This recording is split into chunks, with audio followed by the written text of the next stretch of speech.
Don't take the presence of the storm to indicate the absence of God. Sometimes when you enter into a storm, and there are all kinds of storms, health storms, physical storms, financial storms, emotional storms. There are all kinds of storms. I'm not talking about the storms that rain down water and the lightning and the thunder and all of that. I'm talking about storms that other people can't see. Undetectable storms. Storms that make people think you haven't been through anything. Because you get up out the bed every morning and you put your hair up and put your makeup on, and they don't know you put your smile on just like you did your makeup, and walked in smiling because you were going through a secret storm. Has anybody ever gone through a secret storm? See, when you're going through a visible storm, somebody will hand you an umbrella or a raft or some help or some assistance because they are aware of your suffering. But when you're going through a secret storm, there is no comfort there because nobody knows that you're dealing with a secret storm. They're jealous of the car you're driving, not knowing that it's 2 payments behind.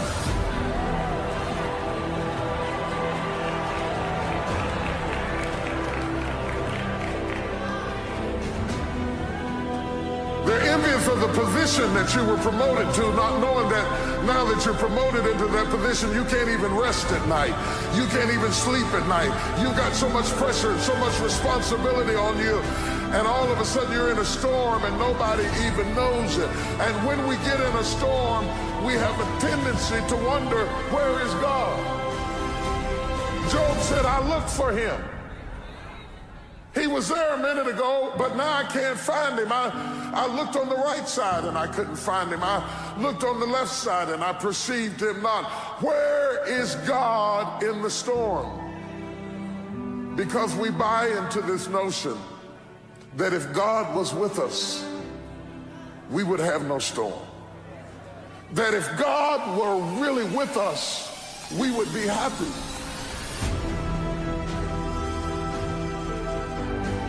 That if God were really with us, everything would go smoothly. That if God were really on our side, we would have no family problems. If God were really with us, our bills would be paid. How could God be with us and us be in foreclosure? How? Job said, I can't figure it out.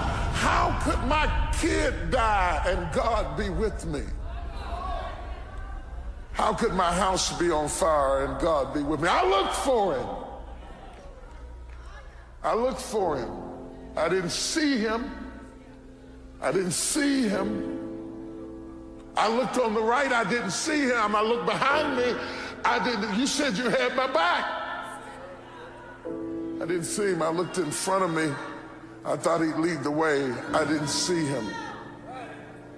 But you cannot see in a storm.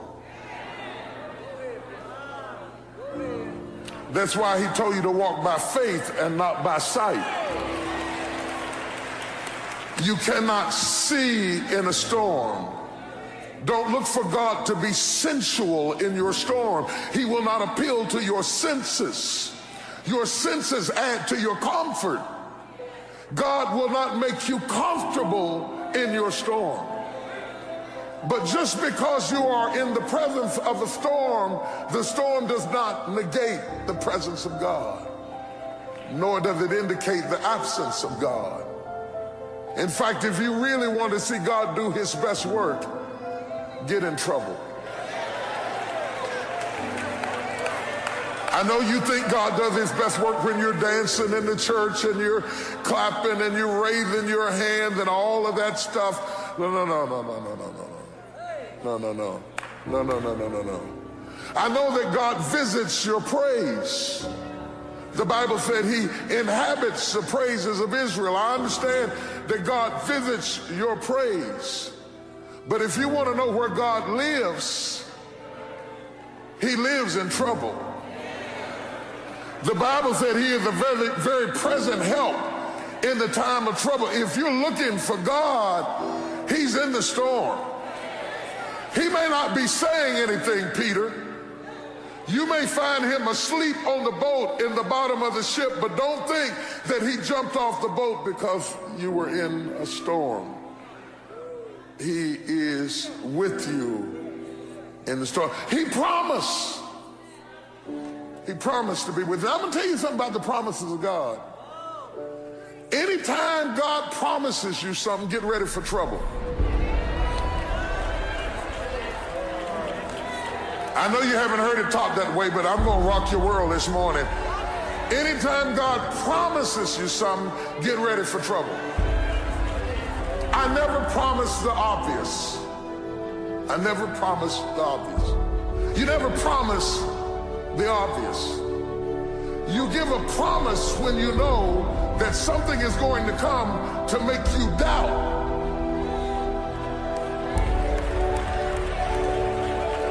If I write Michael a check, the check is a promise.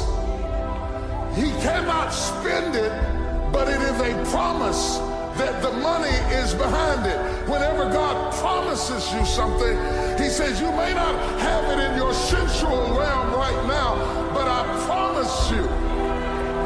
Good God. Did he promise you anything? I heard him myself. I heard him when he said, he promised me, when you pass through the water, I'll be with you.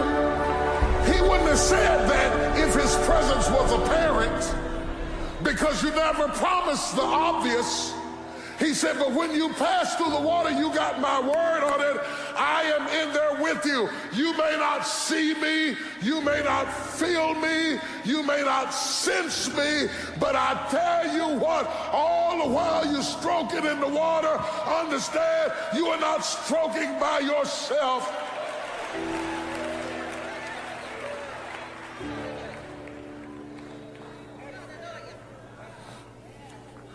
Don't be so aware of the storm that you lose awareness of the God in the storm.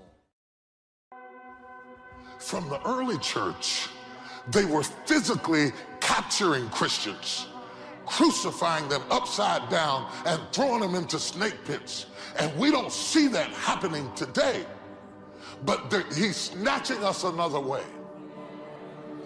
He's snatching us mentally, snatching us emotionally, snatching us with pressure, snatching us with stress, and we are dying. We are being crucified while people look right at us and they cannot see the nails. Have you ever been tortured right in front of people and they didn't even know it? Nobody knows the trouble I see. Nobody knows but Jesus. That's the loneliness. Shh, nobody knows. Secret warfare. Paul said, I'm not coming. I'm not coming. I'm gonna write you a letter, but I'm not coming. Because this time I am pressed above measure and beyond strength. Do you know how much courage it took for him as an apostle to tell you the apostle is suicidal?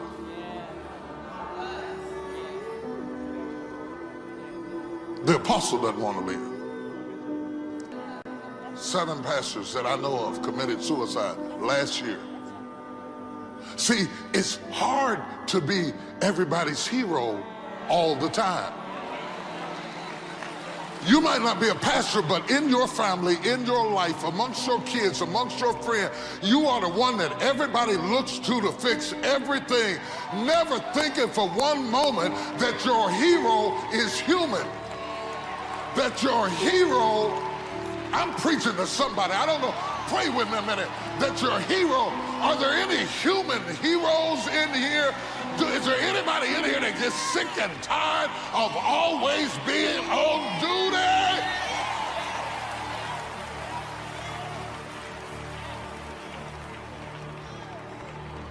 I'm going to tell you how bad it is. The man that we call Legion in the Bible, who was cutting himself in the tomb, whatever demonic influence was attacking him, it was so strong. But I respect the man. I know he cut himself. I know he stripped himself naked. I know he dwelt amongst dead people. I know he was kind of weird and kind of freaky. But I respect him because when Jesus cast the demons out and it went into a herd of swine, a whole herd couldn't handle what this man was dealing with on the inside.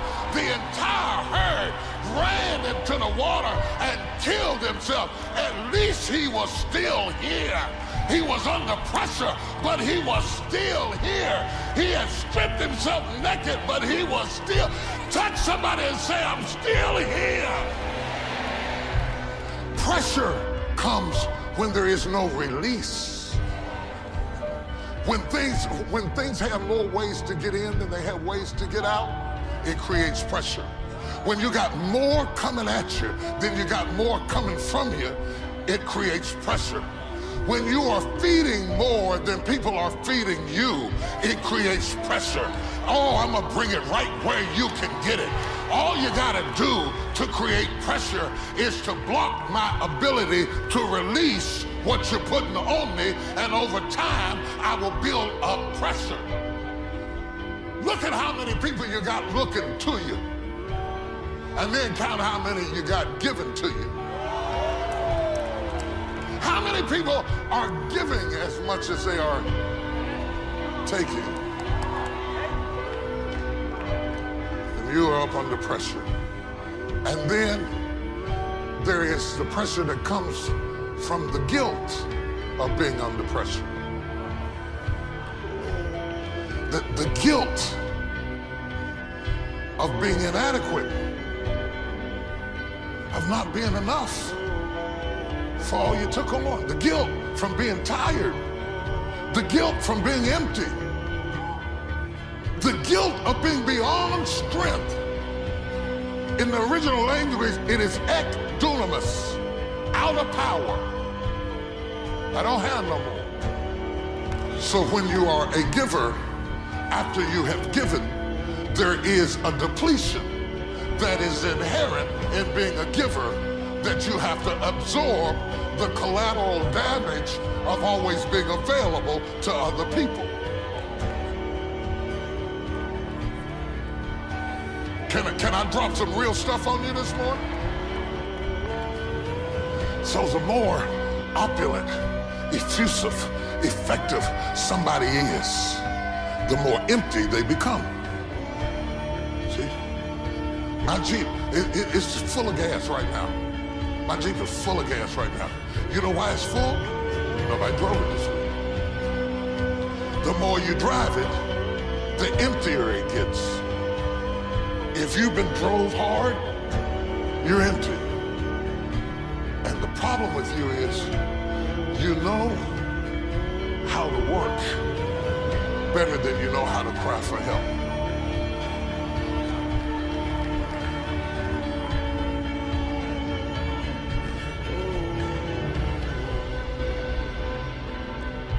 And you can literally burn up around people who love you. It's not that they don't love you. They would never imagine that the apostle could be tired. Not mama. Mama could, that's just how mama is. Mama just like, you know how mama is. She just, see, when you're good at whatever you do, one of the ways you know you're good is when people take you for granted. David said, no man cared for my soul. They care for my talent. They care for my money.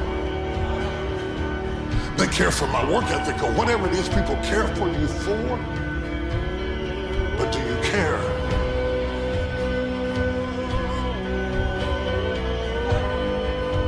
for my soul? Carest thou not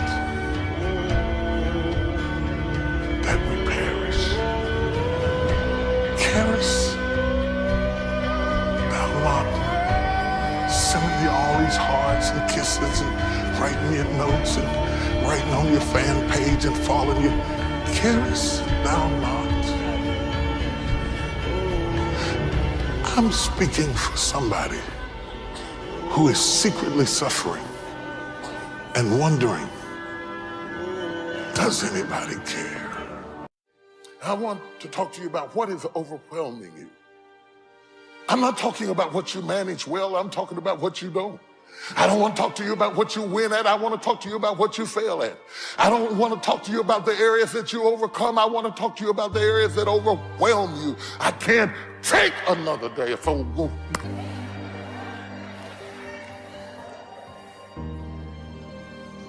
Write down overwhelmed and think about what overwhelms you, takes you out, rocks your world, gets on your last. He says, God, I'm out here working for you, and I will be responsible for most of the New Testament writings. I have established churches everywhere you sent me. I have preached the gospel with power and clarity, even when I was in jail. I have laid hands on dead people and seen them get out of the grave. And so I'm asking you one personal favor. I don't ask you for much. I don't bother you about many things. I didn't say nothing about being shipwrecked. I didn't say anything about being beaten. I didn't say anything about being locked up in jail. But just this one favor, just take this away.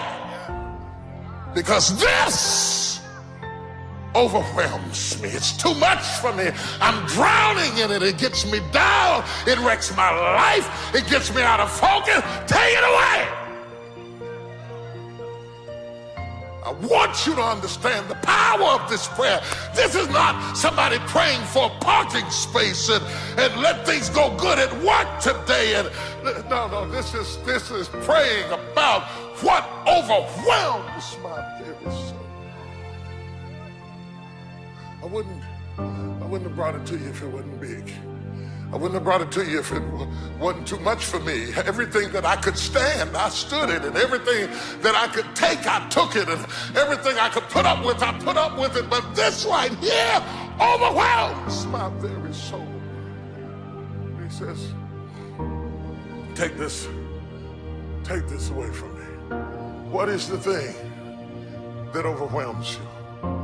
What is the thing that overwhelms that you drown in? That's what he prayed about.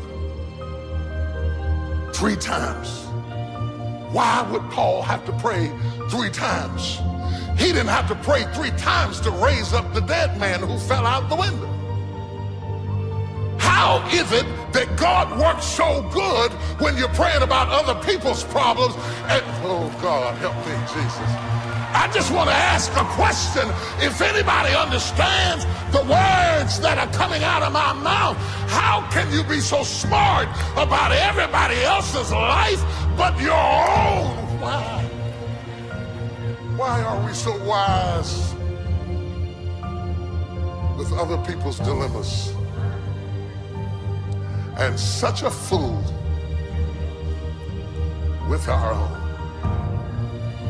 How could Paul have the power and the courage to turn in cities inside out? He couldn't fix his own problem.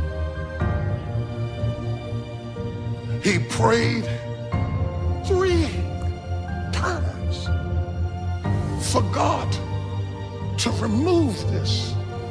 Take this curse off of me, so I can serve you like I want to serve you, so I can be who you want me to be. I could do it if you would just fix this. This overwhelms me. And he says, God, I want you to take this away. I'd be better for you if I was better with me. Come next Sunday, I'll finish this.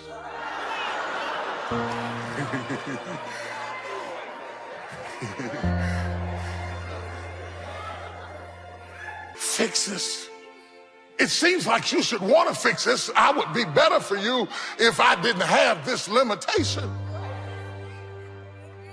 Do y'all know what I'm talking about? See, this text, I went to bed thinking about this. I woke up thinking about this. I couldn't get away from this. This is the text I'm supposed to preach this morning. And either it's somebody in this room or somebody over the internet, or maybe it's just for me, but somebody in this room knows what it's like to be overwhelmed by something and say, God, if you could just take this away, I'd be a better mama. I'd be a better daddy. I'd be a better husband, a better wife. I'd be a better man. This overwhelms me. And the Paul who raised the dead and healed the sick and turned water into wine went to God on behalf of his own problem, and he was overruled.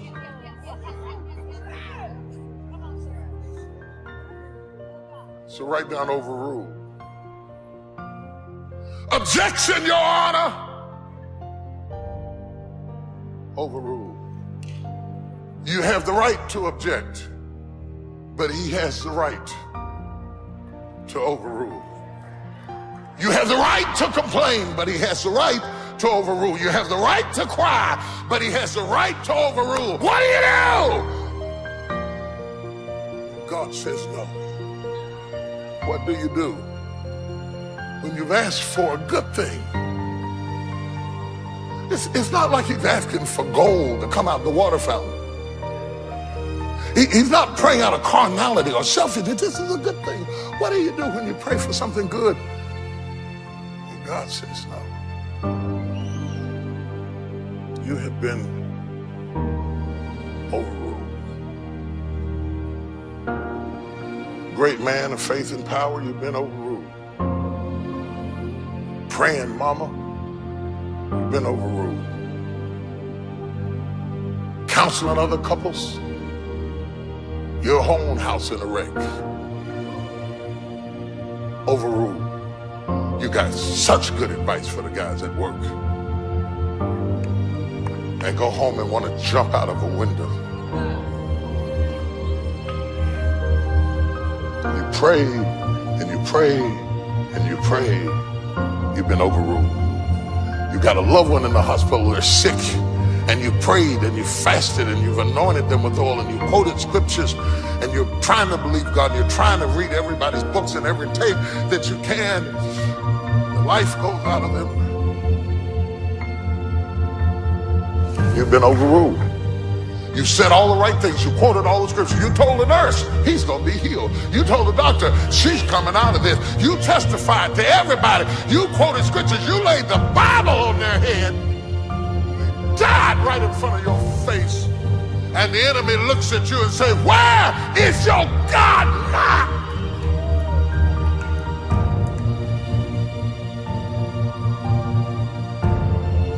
You've been overruled. I came from preaching in this church wet from sweat from preaching. Climbed on top of my mother and prayed for her wet. And she still died in my arms.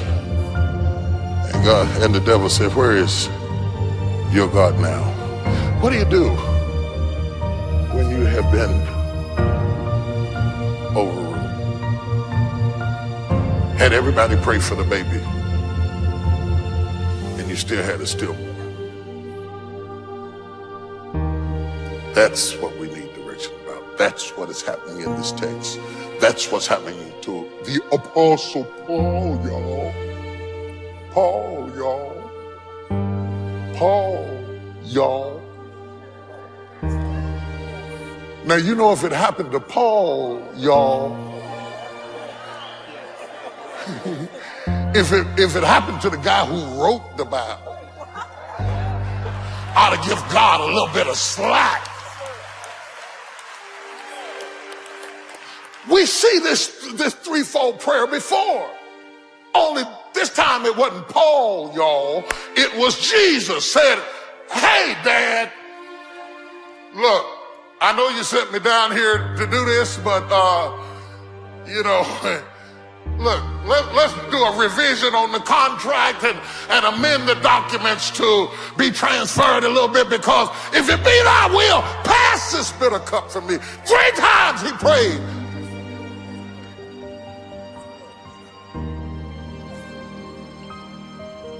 Now, he couldn't change the Father's mind. He the Son. Now, Jesus finally threw his hands up and says, not my will, but thine be done. Paul tried to praise 3 times. And God says, no. You have been overruled. And then he says, I said no, Paul, because my grace is sufficient. I know you think that your plan is sufficient. He says, but my grace is sufficient. I considered my grace before I allowed my messenger to send you this prayer. I measured them out. I wouldn't let you be attacked on this level if I didn't give you enough grace.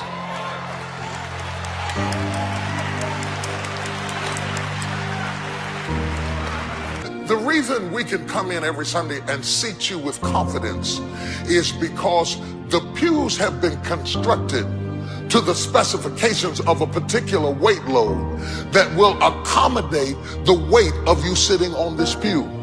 We wouldn't seat you on the pew if the specs did not verify that the weight load is so constructed that you can rest in the integrity of the pew that was prepared for the weight before the weight was applied to it. God said, I considered the weight load before I put the pain in your life, and I know you feel like you cannot handle it, and I know you think that you cannot take it, and I know you feel like you're going to lose your mind, and I know you feel like driving off the cliff, but I just want to tell you, I'm not going to stop it. I'm not going to take it away. I'm not going to give you what you want, but my grace is...